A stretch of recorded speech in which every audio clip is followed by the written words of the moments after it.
রাস্তা নাই তাই ভোট নাই। শুক্রবার এই আওয়াজ উঠল মুর্শিদাবাদ জেলার ভরতপুর 1 ব্লকের জোড়গাছি গ্রামে।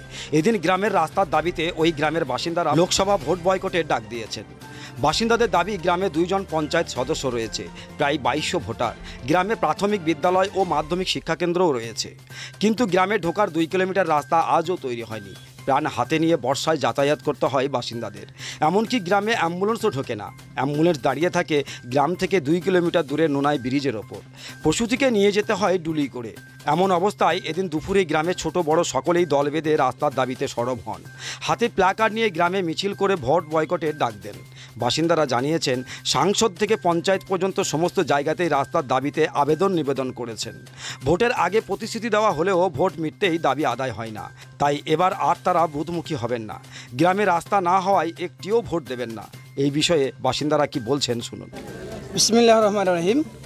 আমাদের আজকে আন্দোলনটা হওয়ার উদ্দেশ্য হচ্ছে বিশেষ করে রাস্তার ক্রাইসিসের জন্য এই আন্দোলন করা।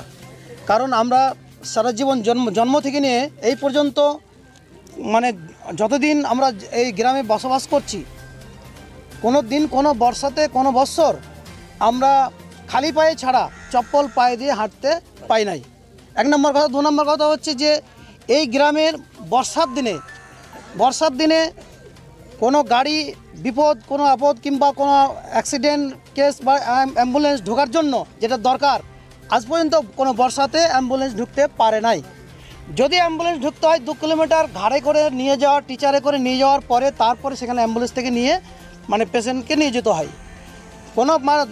যদি কোনো মা গর্ভবতী থাকে, সেই গর্ভবতী অবস্থায় রাস্তার মাধ্যমেই পথের মধ্যেই তার গর্ভপাত হয়ে যায়। দ্বিতীয়ত, সে অ্যাম্বুলেন্স আসতে পারে না। আবার যদি রাস্তায় গর্ভপাত হয়ে যায়, সেখানটায় আমাদের আশাকর্মীরা তার আবার জন্ম সার্টিফিকেট দেয় না। বিভিন্ন কারণে আমাদের এই সমস্যায় ভুগছি। এবং তার জন্য আরও বিশেষ কারণ হচ্ছে যে এর আগে বলে গেলেন যে আমাদের গ্রামটা পিছিয়ে থাকা গ্রাম। ভরতপুর 1 নম্বর একটা জোড়গাছি গ্রাম, এটা পিছিয়ে থাকা অতি সত্য। কারণ পিছিয়ে থাকার কারণ হচ্ছে একমাত্র রাস্তা। যেহেতু অনেক অভিভাবকের তাদের ইচ্ছে আছে তাদের ছেলেদেরকে সুশিক্ষিত করবে, কিন্তু এমন একটা দিন একটা সাইকেল যায় না এবং একটা মানে মোটর সাইকেল, কোনো 4 চাকা গাড়ি ঢুকে না। দ্বিতীয়ত, বর্ষার দিনে এই গ্রাম থেকে বেরিয়ে যাওয়ার কোনো ব্যবস্থা নাই। একটা সায়েন্সের মাস্টার নাই গ্রামে। এই গ্রামে কোনো আর্টসের মাস্টার নাই। কোনো শিক্ষকতা মানে কোনো শিক্ষক এখানে শিক্ষকতা করেন না, একমাত্র স্কুল ছাড়া। যে স্কুলে সেখানটাতেও ঠিকমতো পড়াশোনা হয় না, সেটা অন্য বিষয়। কথা হচ্ছে যেহেতু এই যে আমাদের কারণে, রাস্তাঘাটের কারণে ছেলে মেয়েদেরকে আমরা বাইরে পাঠাতে পারছি না, তার টিউশনে পড়ানোর জন্যে, শিক্ষার জন্য, যার জন্য শিক্ষার দিকে আমরা উন্নত আর কি। যার জন্য আমরা এত পিছিয়ে গেছি, যা শিক্ষার থেকে চলে গেছে, সব দিক দিয়ে আমরা একে পিছিয়ে আছি। যার জন্য আমাদের রাস্তাটা একান্তভাবেই যাতে হয়, তার জন্য আমরা ভোট বয়কট করেছি, যাতে সরকার এই দিকটা আমাদের নজর দেয়, আমাদের যে রাস্তাটা আমাদের করে দেয়। আপনাদের বুথ কোটা? আমাদের বুথ 2টো। আমাদের একটা পশ্চিমপাড়া, একটা জোরগাছি প্রাইমারি স্কুল, একটা এমএস স্কুল। টোটাল কত ভোটার? ভোটার হচ্ছে 2200। আচ্ছা, প্রাইমারি বা এমএস স্কুলের টিচার থাকে? হ্যাঁ, প্রাইমারি স্কুলের টিচার আসেন, ওনার টাইম আসতে পারেন না রাস্তাঘাটের জন্য, রাস্তার প্রবলেমের জন্য। তার তো প্রাইমারি স্কুলে টিচার আছে আপনার 4 জন। এমএসকে আছে 4 জন, না 5 জন? হ্যাঁ, 4 জন। আমার নাম গোলাম মোস্তফা, আমি এই গ্রামের একজন ইমাম। গ্রামের নাম জোড়গাছি। ঠিক আছে। আসসালামু আলাইকুম। শ্রদ্ধেয় এখানে যে মুরসলিগণ এবং সাংবাদিক ভাই আছেন, এবং এখন চলছে পবিত্র রমজান মাস। বিশ্ববাসীকে রমজান মাসের শুভেচ্ছা জানাই এবং অগ্রিম ঈদ উল ফিতরের শুভেচ্ছা জানাই। বিষয় হচ্ছে, আজকে যে আমরা জোড়গাছি গ্রামের সমস্ত গ্রামের লোকজন আমরা একত্রিত হয়ে এখানে ভোট বয়কট করার জন্য আন্দোলন করছি আমরা। তার মোট কারণ হচ্ছে যে আমাদের জোড়গাছি গ্রাম একটা সবদিকে পিছিয়ে পড়া গ্রাম। এই গ্রামে সংখ্যালঘু সম্প্রদায় মানুষ, এখানে মানুষের শিক্ষিত হার খুবই কম এবং এই এলাকাটা হচ্ছে বিচ্ছিন্ন এলাকা। তার জন্য আমরা দীর্ঘদিন যাবৎ ঊর্ধ্বতন প্রশাসনের সঙ্গে আমরা যোগাযোগ করেছি এবং আবেদন করেছিলাম, কিন্তু আমাদের এখনও পর্যন্ত কোনো রাস্তাঘাটের উন্নয়ন হয়নি। যা কিছু হয়েছে সামান্য একটু রাস্তা উন্নয়ন হচ্ছে, আবার সেটা ভেঙে যাচ্ছে। বর্তমানে আমাদের রাস্তার অবস্থা খুবই খারাপ। আমরা বিগত বছর ধরে আপনার এমপিকে ভোট দিয়েছিলাম, যেমন অধীর রঞ্জন চৌধুরীকে। ওনার আগে ছিলেন প্রমোদেশ মুখার্জি, তারপরে এখনও বর্তমানে ছিলেন আমাদের বিধায়ক ছিলেন ঈদ মাহমদ, কমলেশ চ্যাটার্জি, এখন বর্তমানে আছে হুমায়ুন কবির। কথা হচ্ছে আমরা বারবার ভোট দেওয়া সত্ত্বেও ঊর্ধ্বতন যারা আমাদের যারা এমএলএ সাহেব, এমপি সাহেব এবং জেলা পরিষদের মেম্বার, গ্রাম পঞ্চায়েতের মেম্বার, পঞ্চায়েত সমিতির মেম্বার, তারা কথা দিয়ে আমাদের সঙ্গে কথা রাখছে না। কারণ এই জন্য তারা বলছে ঠিক আছে ভোটের পরে আপনাদের উন্নয়ন হবে, আপনাদের উন্নয়ন করব, কিন্তু আমাদের জোরগাছি গ্রামের এখনও পর্যন্ত এমপি কোটার টাকা, এমএলএ কোটার টাকা, জেলা পরিষদের টাকা, পঞ্চায়েত সমিতির টাকা আমাদের এই গ্রামে কোনো উন্নয়ন রাস্তাঘাট আমাদের হয়নি। এই গ্রামটা সবদিকে পিছিয়ে পড়া গ্রাম খুব পিছিয়ে আছে, রাস্তাঘাটের অবস্থা খুবই খারাপ। আপনারা দেখতে পাচ্ছেন রাস্তার কি অবস্থা। বর্ষার সময় এখানে আমাদের যাতায়াত করা যাচ্ছে না, কাদা রাস্তা। এখানে একটা বাচ্চা গর্ভবতী মহিলা কিংবা একটা অসুস্থ পেশেন্ট যদি আমাদের হচ্ছে আপনার এই ভরতপুর আমাদের হসপিটাল, এখানে যেতে হলে আমাদেরকে জোরগাছি গ্রাম থেকে 2 কিলোমিটার আপনার খাটে করে কিংবা টিচার করে নিয়ে যেতে হয় নুনাই ব্রিজ থেকে তারপর আমাদের হসপিটালে যোগাযোগ করতে হয়। কোনো অ্যাম্বুলেন্স আমাদের গ্রামে আসে না। যখনই কোনো অ্যাম্বুলেন্সকে ফোন করা হয় ওনারা বলে আপনাদের জোরগাছি গ্রাম ঢোকার মতো পরিস্থিতি নাই, আমরা জোরগাছি গ্রামে ঢুকবো না, আপনারা পেশেন্ট নিয়ে আসুন নুনাই ব্রিজ থেকে আমাদের পেশেন্টকে নিয়ে যেতে হয়। তারপরে আমাদের মেন আমলাই গ্রাম পঞ্চায়েত আমাদের যোগাযোগ বিচ্ছিন্ন। এই যে আমাদের গদ্দরমারার ওখানে একটা বাঁধ আছে, আপনারা সবাই জানেন, দীর্ঘদিন থেকে আমাদের আন্দোলন দাবি যে ওই গদ্দরমারা সেতুকে একটু উন্নয়ন করে ওখানে যাতে আমাদের যাওয়া আসা করা হয়। কিন্তু দুঃখের বিষয় সামান্য একটু ওখানে কালভার্টের কাজ করা হয়েছে, প্রতি বছরই একটু জলে ওই রাস্তাটা ডুবে যায় এবং কাদা। সেখানে আমাদের যে আমলাই হাই স্কুলের ছাত্রছাত্রীদের নিয়ে যেতে হয়, তারা ওই জলে পড়ে বাড়ি থেকে গামছা নিয়ে যায়, বাচ্চারা পারাপার হয় এবং বেশি জল হলে তখন নৌকাতে আমাদের পারাপার করতে হয় এবং সমস্ত বাচ্চাদের ওখানে পয়সা দিয়ে পারাপার করতে হয়। পঞ্চায়েত থেকে কোনো সহযোগিতা আমরা পাই না, পঞ্চায়েত থেকে কোনো উন্নয়ন হয় না, সামান্য একটু উন্নয়ন হয়। সেই উন্নয়ন আমাদের গ্রামের টোটাল আপনার 6 কিলোমিটার রাস্তার উন্নয়ন আমাদের হয় না। মেন রাস্তা হচ্ছে আমলা গ্রাম পঞ্চায়েত হইতে গদ্দরমারা হইতে যে লোহাদা ফেরিঘাট, আপনারা সবাই জানেন লোহাদা ফেরিঘাট। আমাদের এখানে সদর হচ্ছে বহরমপুর, সেই বহরমপুর যাওয়ার জন্য আমাদের একটা রাস্তা হচ্ছে লোহাদা ফেরিঘাট হয়ে আপনার 1200 স্টেশন, সেখানেও আপনার একই অবস্থা রাস্তা। এবং আরেকটা বিকল্প রাস্তা হচ্ছে নুনাই ব্রিজ হইতে জোরগাছি গ্রাম ঢুকতে আপনার 2 কিলোমিটার রাস্তা। আমরা বহু কষ্টে এর আগে অঞ্জন চৌধুরী মহাশয় উনি ভিডিও ছিলেন, ওনাকে বলার পরে 1 কিলোমিটার ঢালাই রাস্তা উনি করে দিয়েছেন। তারপরে আর কোনো রাস্তা যোগাযোগ না। এখানে পঞ্চায়েত থেকে যত সামান্য রাস্তা হয় সে রাস্তা আমাদের ভেঙে যায়, কারণ সামান্য টাকাতে কী করে রাস্তা হয়? একদিকে রাস্তা একটু তৈরি হচ্ছে, বাকি রাস্তা আপনার ভেঙে যাচ্ছে। এই আমাদের মূল সমস্যা। সেই সমস্যার জন্য আজ আমরা গোটা গ্রাম আমরা আন্দোলন করেছি যে আমরা ভোট বয়কট করবো। কারণ আমরা ভোট দিতে আমাদের কোনো লাভ নাই। আমরা ভোট দিয়ে যে এমপি বানাচ্ছি, এমপি তো এমপির মতো থাকছেন যে অধীর চৌধুরী কয়েকবার ভোটে জিতলেন, আমাদের জোরগাছি গ্রামের কোনো 1 টাকার উন্নয়ন করেছেন? উন্নয়ন তহবিল থেকে 1 টাকার উন্নয়ন করেনি। ঈদ মাহমদ দীর্ঘদিন এখানে এমএলএ ছিলেন ভরতপুর বিধানসভার, উনি আমাদের জোরগাছি গ্রামের আমাদের বলুক যে 1 টাকার কোনো উন্নয়ন করেছি, 1 টাকার উন্নয়ন দেখানোর ক্ষমতা নাই।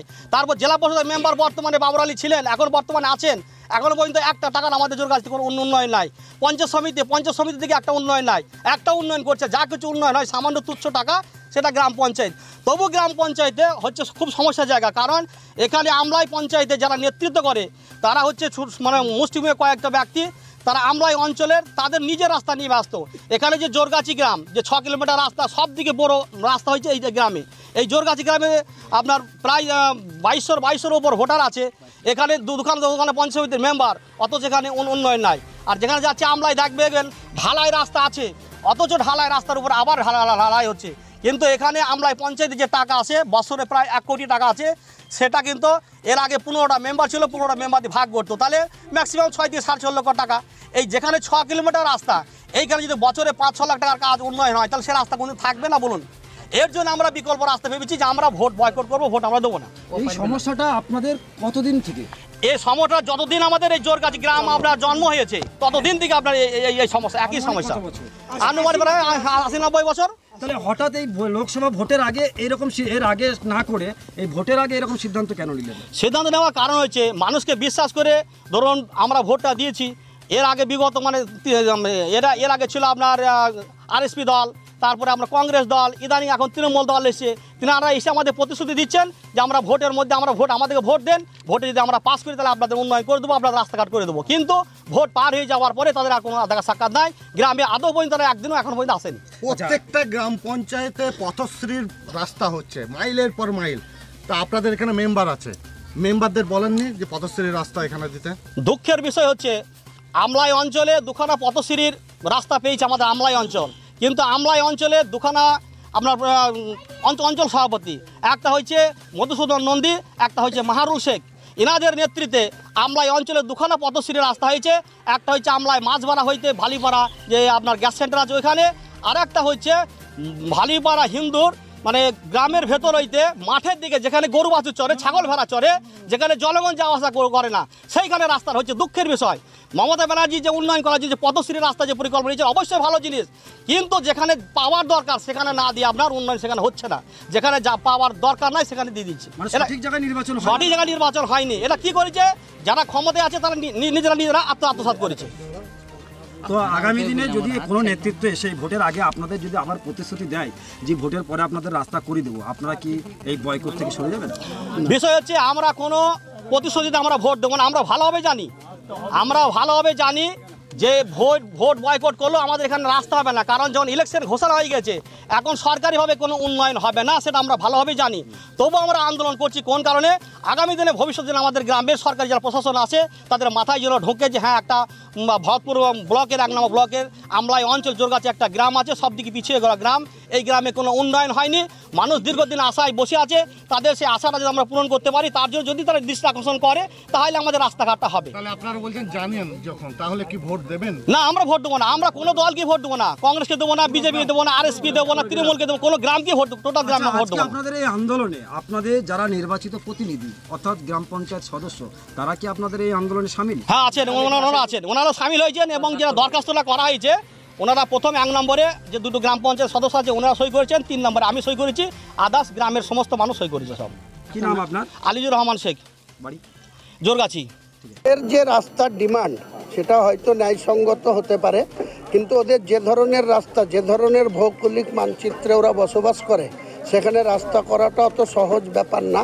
ভোট আসলেই কিছু সুড়সুড়ি কিছু মানুষকে কিছু ব্যক্তি দেয়, তারা মনে করে ক্যান্ডিডেটকে সামনে রেখে ভোট বয়কট ডাকলে আমাদের খুব গুরুত্ব বাড়বে। সেটা আমি লোকাল বিধায়ক হিসাবে ওখানকার পঞ্চায়েতের যারা নির্বাচিত সদস্য আছে ত্রিস্তরীয়, তাদের সঙ্গে কথা বলে এই ব্যাপারটা কোনো ইস্যু থাকবে না, তারা ভোট করবে, তারা ইউসুফ পাঠানের পক্ষেই ভোট দেবে। আপনার পছন্দের মোবাইল হ্যান্ডসেট ক্রয় করতে আসুন এক্সক্লুসিভ শোরুম রনি টেলিকম। এখানে টিভিএস, বাজাজ ও স্যামসাং ফাইন্যান্সের মাধ্যমে Oppo, Vivo, Realme, MI, OnePlus, iPhone কিস্তিতে মোবাইল পাওয়া যায় এবং পুরনো মোবাইল এক্সচেঞ্জ করা হয়। আমাদের ঠিকানা ভরতপুর বাজার আলিয়া হাই স্কুলের সন্নিকটে, ভরতপুর, মুর্শিদাবাদ। মোবাইল নম্বর 8170880880।